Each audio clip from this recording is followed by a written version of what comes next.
किस दृष्टि से आप कोई घटना को देखते हो, उस घटना को देखने के बाद आपकी सोच में व्यक्तिगत प्रगति, सामाजिक प्रगति, समाज, सोसाइटी, दुनिया की सोच आती है कि नहीं, वहां से वो बात बड़ी हो जाती है। भगवान ने एटम इतना छोटा बनाया, इतनी एनर्जी दे दी, उससे उससे ये विचार आना चाहिए कि हर एक छोटी चीज में बड़ी बात है ही। Every small thought and every small act has the power to create unbelievable huge results. आपकी तो ये स्टार्टअप सिटी है, Bangalore is a startup city. किस किस प्रकार के लोग स्टार्टअप करते हैं, जब पढ़ते हैं तब ताज्जुब रह जाते कि इस प्रकार के विचार लोगों को आते हैं। अभी आपने न्यूज में आज ही पढ़ा होगा कि गूगल के एक एक्स एम्प्लॉय थे, उसने एक $1 बिलियन का स्टार्टअप किया। मुंबई में एक लड़के ने, he is studying his second year engineering, B computer कर रहा है, उसने एक स्टार्टअप चालू किया। एक स्टार्टअप किया मतलब उसमें यही बात थी कि कोई भी माता को चिंता रहती है, छोटा बच्चा जब स्कूल में जाता है तो बस में चढ़ गया होगा, बस से उतर गया, उसका कुछ लगा नहीं होगा, स्कूल में पहुंच गया होगा, क्लास में बैठा है कि नहीं। तो उसने एक अच्छा सॉफ्टवेयर और सेंसर्स बनाए कि जब स्कूल बस में बच्चा चढ़ता है तो उसके बच्चे को स्कूल बस के तीसरे स्टेयर पे जब ऊपर आ जाए तब वहां सेंसर है, उसको सिर्फ छूना है। वो बच्चा छुए, वहां टच करेगा तो उसकी मदर को मोबाइल पे मैसेज मिलेगा कि he is inside the school bus. Fingerprint और मोबाइल नंबर मैच कर दिया, बच्चे का फिंगरप्रिंट और उसकी मदर की मोबाइल नंबर। फिर वो बच्चा स्कूल बस से नीचे उतरेगा तो उतरते वक्त नीचे वाला जो सेंसर है उसको टच करना है। ये बस के कंडक्टर को ध्यान रखने को, स्कूल बस है, कंडक्टर फिक्स है, तो वो सब बच्चों को वहां टच करा के ही नीचे भेजता है। तो नीचे उतरता है, टच करता है, वो मदर को मैसेज मिलता है आधे घंटे के बाद कि he is अलाइटेड from the bus. Class में जाएगा तो सेंसर को टच करके जाएगा, फिंगरप्रिंट वही रहेगी, तो मदर को मैसेज मिलेगा कि your son has entered the classroom. Class में बैठा है और टीचर ने कोई प्रश्न पूछा और जो भी बच्चे 50 बैठे, 60 बैठे, जो भी बच्चे ने हाथ ऊंचा किया वो सेंसर के, उसकी फिंगरप्रिंट जो है वो कट होगी। सेंसर्स चालू रहते हैं वही हाइट पे। कोई भी बच्चा हाथ ऊंचा करता है तो कट, उसकी माता को पता चलता है 2 घंटे के बाद कि क्लास में कोई प्रश्न पूछा टीचर ने और मेरे बच्चे ने हाथ ऊंचा किया है। फिर वो खड़ा होके कुछ आंसर देगा, तभी मैसेज मिलता है कि नाउ ही इज टॉकिंग। वो खड़ा है क्लास में और कुछ बोल रहा है अपने टीचर के सामने। That means every half an hour his mother gets a message on the mobile, what is her child doing? विचार है ना कि भाई मदर को हर आधे घंटे, बच्चा जब छोटा है, when her child is small, every half an hour 45 minutes mother को एक विचार था, क्या करता होगा, कहां बैठा होगा, क्लास में बैठा है कि नहीं, रोता होगा, खाता होगा, क्या करता होगा।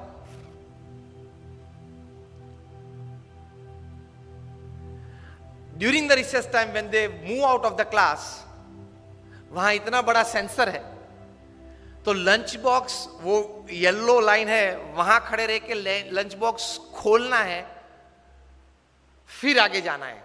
लंच बॉक्स फिर से आप बंद कर दो, आगे चलो तो चलेगा। एक बार तो वो येलो लाइन पे खड़ा रह के, क्लास के बाहर ही येलो लाइन होती है, वहां खड़ा होके एक बार तो वो लंच बॉक्स खोलना है ताकि मदर को वहां से मैसेज मिले, he has opened his lunch box in the recess. और सुबह की प्रक्रिया शाम को चालू रहती है, स्कूल बस में बैठता है, क्लास से बाहर निकलती है, बैठता है, घर आता है, तब पता चलता है। ये स्टार्टअप चालू किया, मुंबई की कई स्कूल्स ने ये सॉफ्टवेयर खरीदा।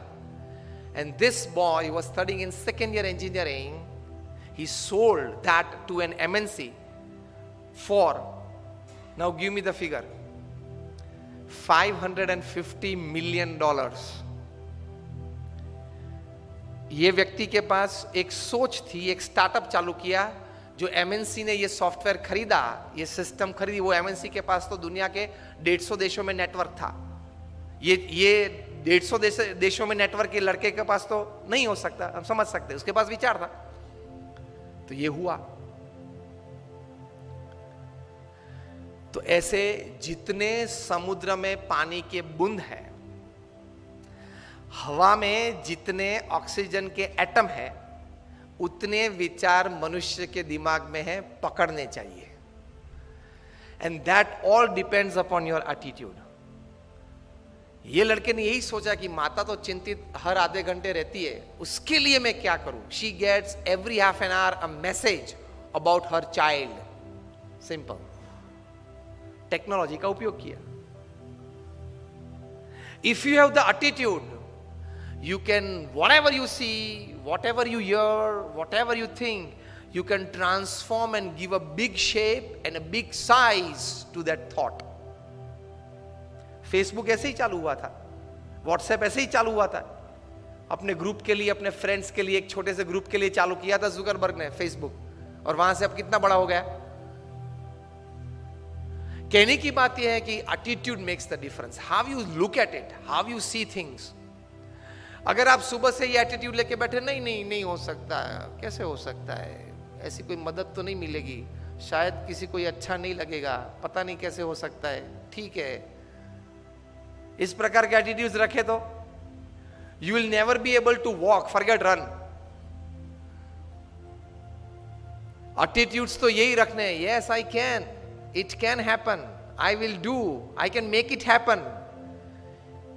If it can happen for somebody else, it can happen for me as well. इस प्रकार के एटीट्यूड्स लेके सुबह उठना है.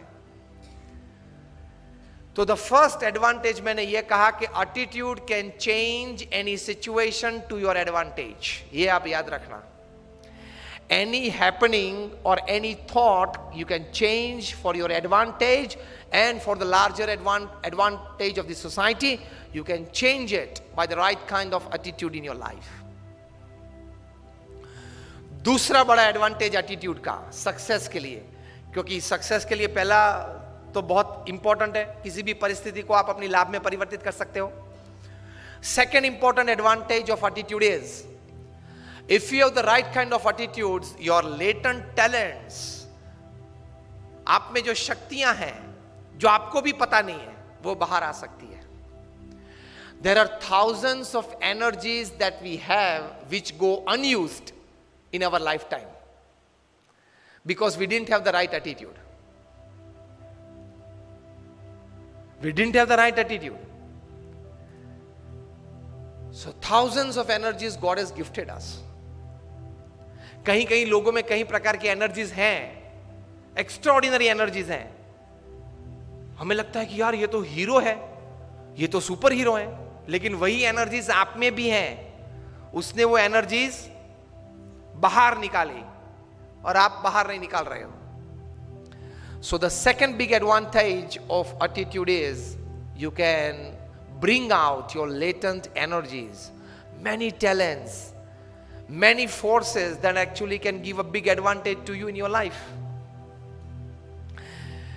1983 का वर्ल्ड कप आप में से किसी ने देखा था?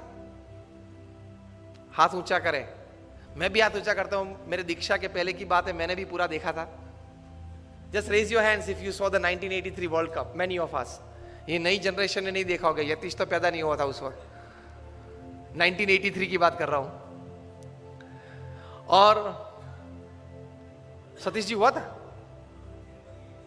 जनवरी 80 में, तो छोटा था, 3 साल का. पता नहीं वर्ल्ड कप क्या है. 83 सॉरी. कपिल देव भारत के लिए वर्ल्ड कप लेके आए थे. First time India won a major international tournament. बड़ी खुशी थी पूरे देश में. हम लोग, I was in standard 9th at that time. तो मुझे अभी भी पता है कि हम कितने जोर शोर से ये खुशी मना रहे थे, सब बच्चे, youngsters, teenagers. Cricket was a fever in India, and actually it became a more fever in India after Kapil Dev won the World Cup for India. अभी भी वो दृश्य याद है. लॉर्ड्स की गैलरी में कपिल देव लेके खड़े थे. सुनील गावस्कर थे, कृष्णमाचारी श्रीकांत थे, चेतन चौहान थे, दिलीप दोषी थे, शिवलाल यादव थे, सैयद किरमानी विकेट कीपर थे. लेके आए. मुंबई में सम्मान हुआ, दिल्ली में सम्मान हुआ, बीसीसीआई ने बड़ा सम्मान किया. लेकिन जो हारने वाली टीम थी वेस्ट इंडीज, उनको लगा कि साला ये बंदर है. वो सिंह को सोता था सिंह, तो झाड़ पे से नीचे उतर के एक चाटा मार के वापस ऊपर चढ़ गया, क्योंकि West Indies was a very powerful team. 1975 की वर्ल्ड कप उन्होंने जीती थी, 1979 की वर्ल्ड कप भी उन्होंने जीती थी, और 83 की वर्ल्ड कप फाइनल में भी आ गए थे। और भारत तो उनके लिए मच्छर था, ऐसे ही क्रश कर डालेंगे। उनका एटीट्यूड बन गया था ओवर कॉन्फिडेंस का। और वेस्ट इंडीज की ये पावरफुल टीम, उन लोग ये लोग बैलेंस करते थे। क्लाइव लॉयड जो कैप्टन थे, जिन्होंने 20 साल तक क्रिकेट जगत पे राज किया, ये मानते थे कि कोई ऑलराउंडर की जरूरत ही नहीं है। 6 बैट्समैन, 4 बॉलर और 1 विकेट कीपर, 6 में से एक भी बैट्समैन को गेंद डालना आता नहीं था, और 4 में से एक भी बॉलर को बैट्समैन बैटिंग करना आता नहीं था। Specialize in your department, that was his strategy, his thinking, but with that he ruled the cricket world for 20 years। हम लोग जानते हैं पूरा 70s और पूरा 80s। तो 1983 के वर्ल्ड कप फाइनल में भी आ गए, इंडिया को 183 में ऑल आउट कर दिया। 75 की वर्ल्ड कप फाइनल में क्लाइव लॉयड ने सेंचुरी की थी, 79 की वर्ल्ड कप फाइनल में विव रिचर्ड्स ने सेंचुरी की थी। तो उनको लगा कि 183 is nothing for us. And what a powerful team. Gordon Greenidge और डेजमंड हेन्स ओपनिंग आते थे। 1 down Richie Richardson, 2 down Viv Richards, 3rd down Clive Lloyd, 4th down Gus Logie, 5th down Jeff Dujon, 6th down Joel Garner, Andy Roberts, Colin Croft, Malcolm Marshall. ये उनके 11 थे। बड़ी ताकत वाली team थी। तो आए विव रिचर्ड्स ने 13 बॉल में 8 चौके मारे, रॉजर बिन्नी, कपिल देव और शिवलाल यादव को मिला के। इन 13 बॉल्स ही हिट 8 टू द फेंस। बहुत पावरफुल बैट्समैन थे विव रिचर्ड्स। तो हम लोग सबको तो लगा कि अब तो पूरा हो गया, यही पूरा कर देगा अभी 5-10 ओवर में। लेकिन एक मिस्क्यूट शॉट उन्होंने मारा और कपिल देव जान लगा के दौड़े थे। अगर जिसने देखा होगा, अभी भी मैं जब बात कर रहा हूं तो I can see the video in front of me.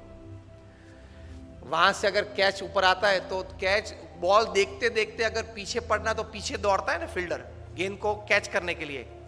Kapil Dev को लगा कि मैं पीछे दौड़ूंगा तो शायद पहुंच नहीं पाऊंगा, इसलिए घूम गए।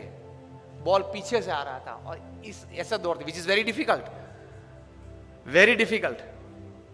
कभी ट्राई करना, स्पोर्ट्स के इवेंट्स करते हो ना, कभी एक बार ट्राई करना है ऐसा। गेंद को उछाल दिया और गेंद पीछे से आ रही है जिसको कैच करना है, अब और पीछे देखते देखते आप इस तरफ दौड़ते हो, क्योंकि उल्टा दौड़ना आपको लगेगा कि शायद पहुंच नहीं पाऊंगा। And Kapil Dev's hands were called bucket after this catch, कि उनके 2 हाथ है ना वो बकेट है, इतनी बड़ी जो पानी भरने की बकेट है ना, और आया। And that catch made the difference. 139 West Indies got all out, India won the world cup. So West Indies को तो बहुत अपमान लगा कि ये चूहे सब 11 इकट्ठे होके और सी को हरा गए। Immediately the West Indies cricket board contacted BCCI for a full series, 6 test and 6 one day internationals, and they came to India with their all powerful team. उसके पहले तो बी टीम आती थी भारत में, कभी क्लाइव लॉयड, विव रिचर्ड्स आए ही नहीं थे उसके पहले खेलने के लिए। ऑलविन कालीचरण और वे सब आते थे खेलने के लिए, बी टीम। क्लाइव लॉयड अपनी पूरी माइट के साथ आ गए और 6 वनडे इंटरनेशनल्स भारत को बहुत बुरी तरह से हराया। कहीं कहीं वनडे इंटरनेशनल्स तो 150 रन से हराए। बहुत क्रिटिसिज्म न्यूज़पेपर्स में आई कि अभी 1.5 महीने पहले जो वर्ल्ड चैंपियंस बने उनकी ये हालत। फिर तो टेस्ट सीरीज चालू हुई। फर्स्ट टेस्ट कानपुर 3.5 दिन में पूरी हो गई, innings and 250 run defeat to India. और उसमें मैल्कम मार्शल ने 12 विकेट ली, 20 में से 12, उसमें से 8 clean bowled, and not a single person could hit a boundary to Malcolm Marshall. उस वक्त वे बहुत डेंजरस बॉलर थे। He used to bowl, first bowler to cross 90 miles per hour में मैल्कम मार्शल थे। और जब वे right arm round the wicket डालते थे तब वो अंपायर के पीछे ही दौड़ते थे। रनअप चालू करते अंपायर के पीछे दौड़, ताकि बैट्समैन को देखना पड़ता था कि कहां तक वो पहुंचा। बॉलर बैट में हाथ करके देखना पड़ता कि वो पहुंचा कहां था। एकदम अंपायर के पीछे से बाहर निकल के मैल्कम मार्शल गेंद डालते थे। Used to bowl slanting deliveries, और पीछे डूजॉन तो तैयार ही रहता था बड़े ग्लोव्स लेके। Caught Dujon ball Marshall, caught Dujon ball Marshall चालू ही रहता था, एक आता था एक जाता था। किसी को भी गलती से भी कट नहीं लगी कि स्लीप के ऊपर से गेंद चली जाए और थर्ड मैन पे एक बाउंड्री मिल जाए, ऐसा भी नहीं हुआ था। Severe criticism in the Indian press, each and every Indian player was heavily criticised कि अब तो जो वेस्ट इंडीज बोलती थी वो बात सही है कि भारत ने बाय फ्लूक ये वर्ल्ड कप जीता, नसीब के आधार से जीता, प्रयत्न से, पुरुषार्थ से, टैलेंट से ये वर्ल्ड कप नहीं जीता है, वो बात तैयार हो गई। इंडियन प्लेयर्स का काउंसलिंग चालू हुआ, मॉरल बूस्टिंग चालू हुआ, पंपिंग चालू हुआ, एटीट्यूड्स बदलना चालू किया। उसमें सबसे पहले बारी आई ओपनिंग बैट्समैन सुनील गावस्कर की। उनका एटीट्यूड बदला कि you have a defensive attitude, you have to change your attitude from defence to attack. If Malcolm Marshall is a great bowler, you are a great batsman. If he can bowl so well, you can bat so well. Gavaskar का attitude change किया, because you start the Indian innings, you are the opening bat. आप जिस प्रकार से खेलेंगे उस प्रकार से पूरी टीम खेलेगी, नतीजा पहले से चालू हो जाएगा। And Gavaskar said what? He was counseled, change your attitude from defense to attack. Gavaskar defensive batsman थे, वे टेस्ट बैट्समैन थे, वनडे इंटरनेशनल के नहीं थे। सचिन तेंदुलकर टेस्ट और इंटरनेशनल दोनों के थे, 2020 के नहीं थे। क्रिस गेल है वो 2020 और इंटरनेशनल के हैं, टेस्ट के नहीं है, अलग अलग रहता है। सुनील गावस्कर को बताया गया कि change your attitude, you will get success. और आप जो बैट डिफेंस करते हो वो जरा stroke, create a stroke on every ball. Marshall is a master bowler, you are a master batsman, the little master उनके लिए पहले नाम था। The moment Gavaskar changed his attitude, his batting changed, results changed, overall outcome changed. और 6 में से हम लोग 3 टेस्ट मैच तो फिर भी हारे, लेकिन 3 टेस्ट मैच बचा सके, वो गावस्कर का एटीट्यूड अटैकिंग हुआ इसलिए। दूसरी टेस्ट थी फिरोज शाह कोटला पे दिल्ली में, West Indies won the toss and send India into bat. और सब बुकीज ने तो ये सोच रखा था कि 7 या 8 विकेट गिर जाएगी लंच के पहले 150 में। गावस्कर का एटीट्यूड बदल दिया था, उन्होंने भी बदला था, क्या? From defence to attack. वो तो डिफेंसिव बैट्समैन 1975 की एक वर्ल्ड कप में, उस वक्त वनडे इंटरनेशनल 60 ओवर्स की थी, तो पूरी 60 ओवर खेले थे, पहला बॉल खेले थे और 60वीं ओवर का छठा गेंद खेले थे, and he was 36 not out. अब देख लेना स्कोर्स में, मुझे इस प्रकार के 500 स्कोर्स याद है। Gavaskar attacked Marshall from day 1, from ball 1, और पहले ही ओवर में गावस्कर ने 4 चौके मारे। मार्शल अपनी वेस्ट पे हाथ लगा के पिच के बीच खड़े रहे और गावस्कर के सामने देख रहे। Years later, Marshall would write in his autobiography that from Firoz Shah Kotla's innings, I could see a change in Gavaskar's attitude, and that change in attitude brought out the attacking nature in his batting, and that changed the overall result outcome of the series. और गावस्कर ने lunch के पहले century बनाई, 107 not out. और final 6th test में चेन्नई पे, चेपॉक पे 236 not out in the 4th innings of the test to save test for India. 2 दिन खेले 236 बनाने के लिए, लेकिन बचा दी टेस्ट ये धरखम बॉलर्स के सामने, क्योंकि West Indies bowlers, Clive Lord की यही स्ट्रेटजी थी, यही एटीट्यूड था। कभी बैट्समैन को रिलैक्सेशन देना है, स्पिन बॉलिंग चालू हो तो थोड़ा रिलैक्सेशन होता है ना, गेंद थोड़ी स्लो आती है तो every delivery must be 90 miles. Batsman त्रस्त हो जाना चाहिए 1 घंटे में, तो विकेट फेंक देना चाहिए, डेस्परेट हो जाना चाहिए। भी उनकी स्ट्रेटजी थी और चली थी, 20 साल तक चली थी। In the last line of the chapter on Gavaskar in his autobiography, Malcolm Marshall wrote, From that day, I came to know about the greatness of Gavaskar to the extent that I can write today. And he writes that it is easy to steal the Taj Mahal from India than to get through the straight defenses of Gavaskar. वो लिखते हैं इस पुस्तक में कि भारत में से अगर ताजमहल चोर के ले जाना है ना तो लेकर सकते हैं, लेकिन गवास्कर का जो स्ट्रेट बेड डिफेंस है उसको तोड़ना बहुत डिफिकल्ट है. So the second important advantage of attitude for success in your life is when you develop the right kind of attitudes towards a situation, many latent energies and talents, they come out and make you a different personality.